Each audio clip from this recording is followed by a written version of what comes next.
Keep your sales presentation short is the business lesson of the day.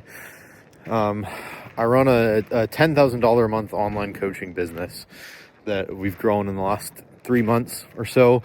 I'm going to start documenting just my business insights for myself, but also for anyone who's, getting into business just as I continue to grow this. I think it'll be cool to look back on, and I think it'll be helpful for you guys as well. So sales presentation. So backstory, yesterday, I got a bit of a slap in the face. Like I was like, I've been closing really well, and I was maybe getting a little arrogant. But I had the person cut me off and leave the call before I'd actually pitched, which was kind of demoralizing. But I thought about it and I realized, man, there is a lot of fat in my presentation. I could probably get to the point a lot faster. So what I did was I basically, kept the same amount of time talking about the prospect.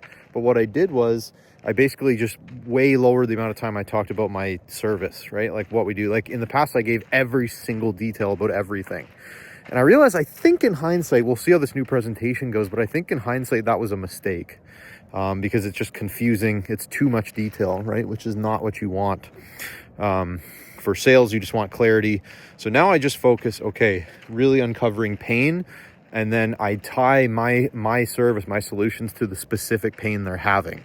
And I just go through, kind of a bullet list of everything that we do, set the next steps. I was in and out of there in about 35 minutes tonight, which I think is good. It's good for the client's time, but also, I was getting pretty worn down. Like my presentations would go well over an hour, and I realized that was just too long for the prospect, but it was tiring for me.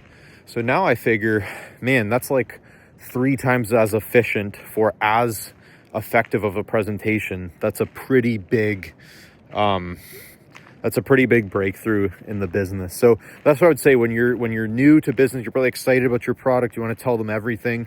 That is my advice. Focus more on the prospect, talk about their pain, talk about their goals, and then spend very little time on your product. It's more yourself, your connection to the client that you are selling. That's it for today. Go out and kill it.